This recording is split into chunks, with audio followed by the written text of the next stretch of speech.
Donc aujourd'hui, je vais vous parler GreenOps, comme c'est dans le titre. Alors je me présente vite fait, donc je m'appelle Olivier Berler.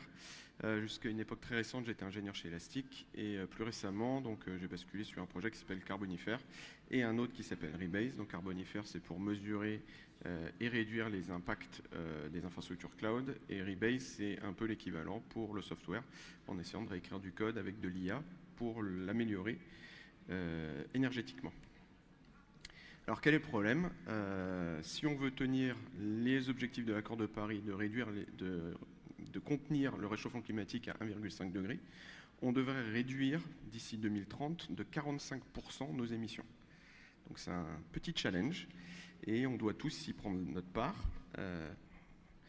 Et pourtant, j'entends encore des gens me dire ça. Toute mon infrastructure est dans le cloud, donc du coup, j'émets rien. Effectivement, si on n'a pas de data center, on ne paye pas de facture d'électricité. Alors c'est effectivement un peu faux, c'est pas magique le cloud et ça a un vrai impact. Donc on estime que le cloud total mondial, les data centers et le réseau associé, ça émet autant de CO2 qu'un pays comme la France. Donc autant de CO2 que les totalités des émissions qu'un pays comme la France. On pense que d'ici 2030, donc c'est dans 6 ans, c'est pas si loin, l'IT en général prendra 20% de l'électricité mondiale produite. Et on pense que l'IT et surtout les data centers émettent plus de CO2 que l'aviation civile. Donc on a tendance un petit peu maintenant à se questionner sur le fait de prendre l'avion pour aller à droite à gauche. On devrait finalement faire la même chose pour utiliser notre smartphone et aller sur Internet tout simplement. Et c'est pas que du CO2. Il y a des problématiques en termes d'eau, il y a des problématiques en termes de biodiversité, de minage, de déchets électroniques et même de bruit. En fait, les gens qui habitent près des data centers ont des problèmes de bruit, d'insomnie, ce genre de choses qui sont décrits dans l'article que je vous ai mis ici. Et on parle aussi plutôt d'équivalent CO2 quand on essaie de mesurer, parce qu'il n'y a pas que le CO2, il y a le méthane, et le méthane c'est je sais plus, une centaine de fois plus potentiel d'effet de serre que le CO2. Il y a aussi une problématique réglementaire, donc vous avez sans doute entendu déjà parler de la RGPD. CSRD, c'est à peu près la même chose, et si ça s'applique pour les entreprises pour pouvoir, elles vont devoir montrer quelles sont leurs émissions, quelles sont leurs empreintes carbone, et montrer quel est le plan d'action en face de ça. Ça s'applique aux grosses entreprises en France, aux grosses entreprises en Europe, mais aussi bientôt aux petites entreprises. Et comme la RGPD, une entreprise américaine qui veut fournir des services à une entreprise française va devoir appliquer ce même règlement. Donc du coup, c'est un règlement qui de facto va s'appliquer de manière mondiale. Et il y a à peu près la même chose du côté américain, un peu moins avancé, mais c'est le même ordre de grandeur. On va rentrer dans le dur. Donc le DevOps, j'imagine que vous savez maintenant un petit peu tout ce que c'est. On parle d'automatisation, on parle de containerisation. Donc c'est des choses qui sont des choses associées au monde DevOps. C'est effectivement le fait de mettre les devs et les ops travailler ensemble en utilisant les mêmes outils. On entend parler aussi de mots associés. Alors j'aime bien ces buzzwords, GitOps, CloudOps, DevSecOps, et il y en a plein d'autres. Alors, on peut débattre de l'utilité de ces mots-là, mais il y a un intérêt, c'est qu'au bout d'un moment, on sait à peu près de quoi ça parle. Donc l'intérêt du DevOps, c'est principalement d'avoir quelque chose qui soit scalable, time to market, et qu'on peut répliquer en local ou dans d'autres circonstances. Le FinOps, c'est son petit frère avec les coûts en plus, parce que si on utilise du cloud, si on utilise des services sur le cloud, ça peut devenir un petit peu un cauchemar de pouvoir maîtriser les coûts. Surtout si on est sur du multi-cloud, surtout si au final on a des autoscaling, on a des services managés, on a des coûts qui sont par requête, du serverless, du Amazon Lambda, c'est par requête. Et par exemple les appels à l'API OpenAI, si on a des choses avec de l'IA, on paye par token, c'est pareil, c'est des coûts qui sont un peu difficiles à maîtriser. Ça a son intérêt aussi, c'est que c'est quelque chose de scalable, c'est-à-dire en théorie, une nouvelle startup qui crée un nouveau produit, elle ne devrait pas avoir, si elle applique les bonnes pratiques DevOps et les bonnes pratiques FinOps, une grosse facture au début. Pas de clients, pas de petite facture. Quand elle va commencer à avoir des clients, du trafic, la facture va grossir au fur et à mesure. Mais a priori, cette entreprise-là devrait commencer à gagner de l'argent. Et ça a aussi un intérêt de pouvoir faire de l'allocation, donc l'allocation par développeur, par utilisateur, par document, etc. etc. Prenez une entreprise comme Canva ou Google Doc, ça peut avoir un intérêt que cette entreprise sache quel est le coût en termes d'infrastructure par document, ou par dizaines de milliers de documents peut-être. Et donc si on fait ça, le même exercice pour le CO2 à la place de l'argent, on arrive à quelque chose qu'on appelle du GreenOps. Donc on ne parle pas de dollars par heure, on ne parle pas de dollars par mois, par année, on parle en termes de grammes de CO2, ou plus probablement de kilogrammes de CO2 équivalent, voire même de tonnes de CO2 équivalent. Alors pour vous donner un ordre de grandeur, une tonne de CO2, c'est à peu près ce qu'il faut pour prendre l'avion pour aller traverser l'Atlantique, en fonction des différents types d'appareils et en fonction des méthodologies de calcul, mais c'est grosso modo l'ordre de grandeur que vous devez avoir ici.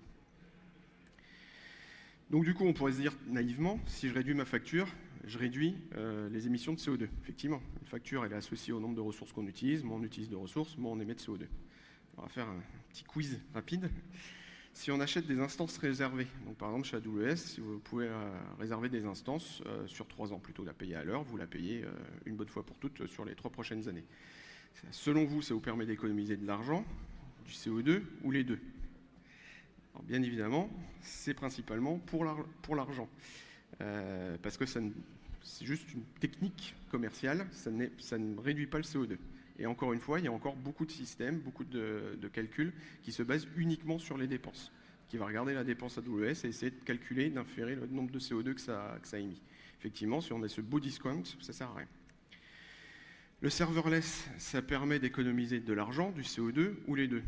Alors, dans ce cas précis, c'est plutôt les deux, parce que, effectivement, on paye, si on le fait bien et si on le fait dans de bonnes conditions, on paye très peu parce qu'on va payer à la requête, et du coup, on va démarrer une petite machine virtuelle microscopique juste pour cette requête, et ça permet d'économiser du CO2 par rapport à avoir un service qui soit up tout le temps en attendant les requêtes.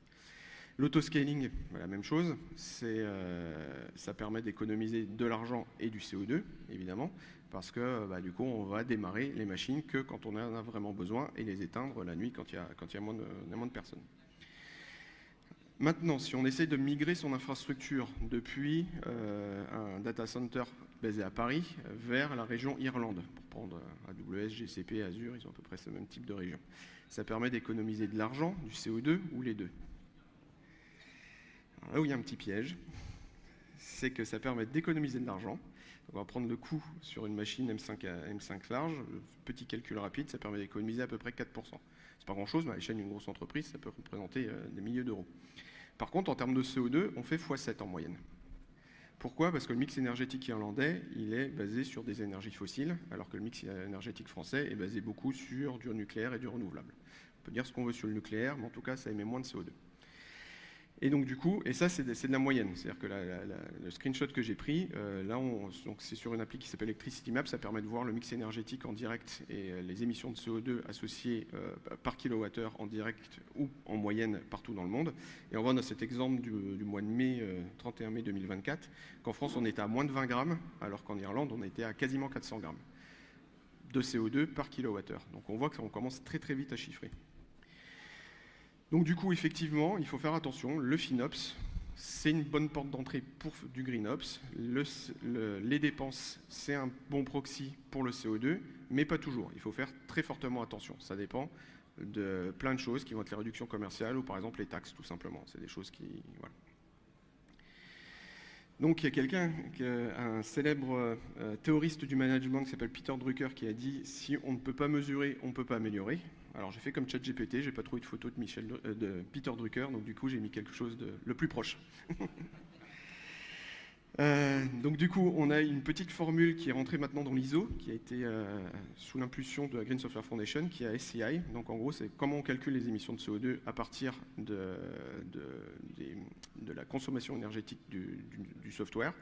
Alors, je vais détailler un peu plus comment ça marche, mais grosso modo, on multiplie ça par les émissions de CO2 du mix énergétique, et on ajoute, ce qui est le M ici, c'est ce qu'on appelle l'embodied energy, c'est-à-dire l'électricité ou l'énergie, les émissions de CO2 qui ont nécessité lors de la fabrication du matériel sur lequel ça va tourner. Alors évidemment, si on est sur du cloud et si on est sur des machines mutualisées, on va proratiser ça. Si on est 10 sur une machine, on va diviser par 10, et si on l'utilise que pendant 1 heure, on va le diviser par rapport à l'amortissement de la machine. Je ne rentre pas dans les détails ici, je n'aurai pas le temps, mais je peux en parler après en off. Si on prend un petit exemple, une machine M4 large, donc la même machine chez AWS, on est à peu près sur du 4 grammes de CO2 si c'est basé en Irlande. Voilà. J'ai introduit ici aussi une notion qui s'appelle le PUE, on en entend souvent parler aussi. C'est en gros combien de kilowattheures on doit injecter dans le data center pour que ce soit utilisable par une machine pour un CPU. Donc par exemple, je sais qu'il y a des gens de Scaleway qui traînent dans le coin, leur data center à Paris est très bon en termes de PUE. Mais historiquement, on avait des PUE qui sont à 2, 3, 4 et pas autour de 1,2. Donc c'est une sorte de rendement. Il y a un bon exercice à faire, c'est sur les IA. Donc on voit très bien qu'en fonction du mix énergétique, Bloom a été entraîné en France, ça descend énormément. Donc encore une fois, allez voir Electricity Map, c'est super intéressant. Il y a des outils qui existent chez les cloud providers. Malheureusement, le problème, c'est qu'ils utilisent beaucoup de compensation. Et donc au final, est-ce que vous les croyez? Voilà. Je vous laisse faire votre idée. Il y a des outils open source, donc je vais en mentionner deux. Cloud Carbon Footprint qui permet de faire du multi-cloud, donc il va regarder les émissions de CO2 et les coûts sur du multi-cloud en open source. Et mon petit projet qui va, en ligne de commande, estimer les émissions de CO2 d'un projet Terraform si vous le déployez. Il y a des plateformes FinOps qui existent, encore une fois. À défaut de mieux, ça permet de pouvoir d'avoir des techniques qui permettent de minimiser les émissions, de minimiser le coût d'une infrastructure, par exemple de faire des achats en avance, mais surtout, par exemple, de mettre en place de l'autoscaling, ce qui est vertueux, qui est bon pour le porte-monnaie aussi. Je vous laisserai voir ces outils après, j'ai mis un lien de ma conf. Bien sûr, première chose à faire d'abord, c'est optimiser le software qui est dessus. Effectivement, quelque chose qui est mal codé va utiliser beaucoup de ressources, et si on fait un effort sur l'éco-design, ça permet d'utiliser moins de ressources. Une fois qu'on a fait ça, une bonne pratique, c'est d'aller vers des hyperscalers. Ça dépend des cas de figure, effectivement, mais si on a des pics de charge, par exemple, plutôt que de surdimensionner son infrastructure au cas où il y a un pic de charge, c'est bien que ce pic de charge tourne sur un data center mutualisé, histoire de mutualiser les ressources. Et encore une fois, ils font beaucoup d'efforts sur le PUE, notamment. Et enfin, quelque chose qui est assez intéressant, c'est le carbon awareness. Donc, c'est faire tourner, par exemple, des tâches schedulées au moment où l'électricité est moins carbonée. Changer la qualité de service en fonction du mix énergétique. Si l'électricité est très carbonée à un moment donné dans le temps, du coup, peut-être réduire la qualité de l'image, par exemple, ou bouger carrément l'infrastructure quelque part ailleurs dans le monde. Prendre un simple petit exemple, il arrive parfois en Californie, comme c'est ici, qu'il y a plus de renouvelables qui est produit par rapport à la demande. Ce qui fait que du coup, cette énergie renouvelable, qui émet très peu de CO2, elle n'est pas utilisée. Donc quand ils ont entraîné ChatGPT, est-ce qu'ils l'ont fait, par exemple, dans cette plage ou plutôt dans cette plage? On ne sait pas, mais en tout cas, c'est quelque chose que vous devez avoir en tête si vous avez des tâches schedulées. Et enfin, pour conclure, il y a quelque chose qui est assez intéressant, c'est qu'il y a une étude qui est sortie qui montre qu'une des meilleures façons d'économiser de l'argent, c'est de prendre comme KPI la sustainability plutôt que le coût. Tout simplement parce qu'on est des humains, et finalement, si on dit ça rame un peu, je vais doubler la taille de la machine, du coup, on s'en fout un peu, c'est pas notre porte-monnaie, on va doubler le prix de la machine va passer de $1 de l'heure à $2 de l'heure, c'est pas énorme. Par contre, en termes de CO2, on peut se poser des questions. Et souvent, si on met ça en tête, on arrive à des résultats qui sont plus intéressants en termes d'économie, parce qu'on va faire un effort sur les dépenses financières et en même temps sur l'environnement. Et aussi, l'environnement, il a un coût. Comme je disais tout à l'heure, il y a des réglementations, des choses comme ça. Donc je vous remercie, j'ai mis quelques petites ressources sur la droite. N'hésitez pas à me donner un feedback, et j'ai mis le QR code de la conférence si vous avez envie. Je préciserai juste, le Green Software Foundation, ils ont énormément de ressources là-dessus. Allez, n'hésitez pas à aller voir leur site. Voilà. Merci beaucoup.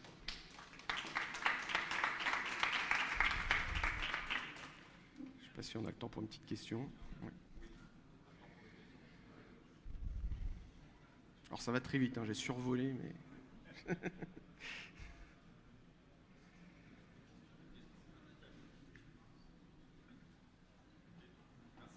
Merci. Merci à tous.